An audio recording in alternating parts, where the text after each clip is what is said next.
YCP ఎమ్మెల్సీకి phone చేసి class పీకారు MLA Giddi Satyanarayana. Janasena అధినేత పవన్ కళ్యాణ్ ను ఉద్దేశించి వ్యాఖ్యలు చేయడాన్ని తప్పుపట్టారు. స్వీట్ వార్నింగ్ ఇచ్చేశారు. నీ స్థాయి మరచి విమర్శలు చేస్తున్నావు, నీకు తగదంటూ మండిపడ్డారు. పవన్ కళ్యాణ్ ని మరొక్కసారి నీవు నీ వైసీపీ నాయకులు విమర్శిస్తే సహించే ప్రసక్తే లేదని తేల్చి చెప్పారు.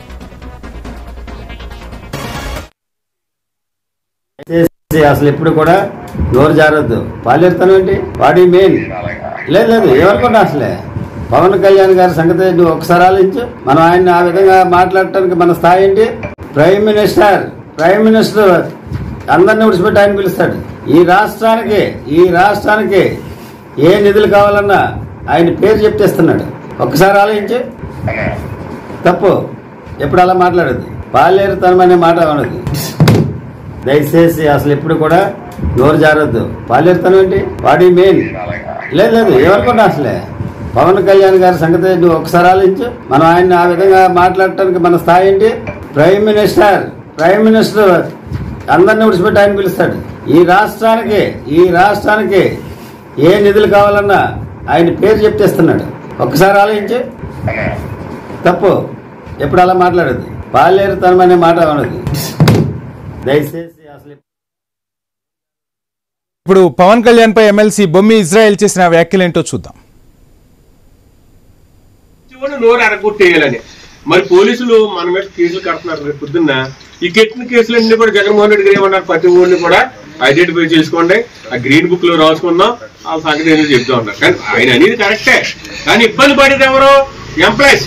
మనకేం కాదు, కేసులు ఉన్నా గతంలో మన మీద 6 కేసులు 7 కేసులు ఉన్నా పడ్డాం, వచ్చాం, మళ్ళీ వెళ్తాం, దానికి ఏమి ఇబ్బంది లేదు. కానీ ఇబ్బంది పడేది మాత్రం ఎంప్లాయీస్. దాన్ని ఈరోజు గ్రహించారు ఎంప్లాయీస్ అందరూ. ఇప్పటి నుంచే మేము లేదండి వచ్చే ఎన్నికల్లో జగన్ గారు 1 సైడ్కి చేస్తామన్నారు.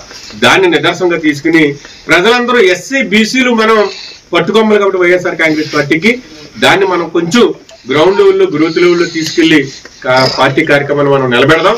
ఖచ్చితంగా మీరు అందరూ కూడా కష్టపడండి. ఆ ప్రశ్నించేవాళ్ళు నోరు అరగొట్టేయాలని. రైట్, ఇక ఇదే అంశానికి సంబంధించి ఫుల్ డీటెయిల్స్ మా ప్రతినిధి గణేష్ అందిస్తారు. గణేష్, చూస్తున్నాం మొత్తంగా ఎమ్మెల్సీకి వార్నింగ్ ఇచ్చినట్టుగా తెలుస్తుంది. ఈ వ్యాఖ్యలు కలకలం రేపుతున్నాయి. డీటెయిల్స్ ఏంటి? నిన్న అమలాపురంలో బాబు శృతి మోసం గ్యారంటీ అనే కార్యక్రమాన్ని వైసీపీ నిర్వహించడం జరిగింది. ఈ సభలో వైసీపీ ఎమ్మెల్సీ బొమ్మి ఇజ్రాయెల్ పాల్గొన్నారు. ఆయన ప్రసంగిస్తూ పవన్ కళ్యాణ్ మీద కొన్ని వ్యాఖ్యలు చేశారు. ఎవరైనా ఒక రాజకీయ పార్టీ పెడితే ఆ పార్టీని అధికారంలో తీసుకురావడంతో పాటు ఆ రాష్ట్రానికి ముఖ్యమంత్రి కావాలని కోరుకుంటారు. పవన్ కళ్యాణ్ మాత్రం జనసేన పార్టీని స్థాపించి బీజేపీని తెలుగుదేశం పార్టీకి పాలేరుగా మారారు అని చెప్పి వ్యాఖ్యానించడం జరిగింది. అదేవిధంగా పవన్ కళ్యాణ్ ఏవైతే ఒక 15 ఏళ్ళు 20 ఏళ్ల పాటు కూటమి కలిసే ఉంటుందన్న ప్రసంగాల్లో చెప్తున్నటువంటి మాటలు కూడా ఆయన విమర్శిస్తూ వచ్చారు. 15 ఏళ్ల పాటు ఊడిగం చేస్తూ పాలేరుగా మారతారా అన్న విమర్శలు బొమ్మి ఇజ్రాయెల్ చేయడం జరిగింది. ఇదే క్రమంలో ఎమ్మెల్యే అంటే గతంలో మెగాస్టార్ చిరంజీవి ప్రజారాజ్యం పార్టీ పెట్టారు, దాన్ని కాంగ్రెస్ లో విలీనం చేశారు. ఇప్పుడు జనసేన పార్టీ పెట్టి త్వరలోనే బీజేపీలోనో లేదంటే చంద్రబాబు తెలుగుదేశం పార్టీలోనే జనసేనను విలీనం చేస్తారంటూ బొమ్మి ఇజ్రాయెల్ వైసీపీ ఎమ్మెల్సీ విమర్శలు చేయడం జరిగింది. దీనికి స్పందించినటువంటి పి గన్నవరం నియోజకవర్గం జనసేన ఎమ్మెల్యే గిడ్డి సత్యనారాయణ బొమ్మి ఇజ్రాయెల్ కి నేరుగా ఫోన్ చేశారు. ఏదైతే పవన్ కళ్యాణ్ పాలేరుగా వ్యాఖ్యలు చేశారో ఆ వ్యాఖ్యలు వెనక్కి తీసుకోవాలని చెప్పి వార్నింగ్ ఇచ్చే ప్రయత్నం చేశారు. బొమ్మి ఇజ్రాయెల్ స్థాయి మరిచి విమర్శలు చేస్తున్నావు, నీ తగదంటూ కూడా ఫోన్ లోనే ఆయనకి క్లాస్ పీకడం జరిగింది. దేశ ప్రధాని సైతం మోడీసే ప్రశంసలు పవన్ కళ్యాణ్ అందుకుంటూ ఉన్నారు. రాష్ట్రానికి ఏ నిధులు కావాలన్నా కూడా పవన్ కళ్యాణ్ వల్లే రాష్ట్రానికి నిధులు వస్తున్నాయన్న విషయాన్ని గుర్తించుకుని మెలగాలని చెప్పి వార్నింగ్ ఇచ్చే ప్రయత్నం చేశారు. ఈ లోపలనే Bommi Israel YCP MLC phone cut చేయడంతో ప్రస్తుతానికైతే వివాదం ముగిసింది. అయితే సోషల్ మీడియాలో మాత్రం వైసీపీ ఎమ్మెల్సీ బొమ్మి ఇజ్రాయెల్ మీద జనసేన పార్టీ కార్యకర్తలు వీర మహిళలు కొన్ని కామెంట్లు చేస్తున్నటువంటి సందర్భం అయితే ఈ వ్యవహారంలో కనిపిస్తుంది. Right, thank you Ganesh.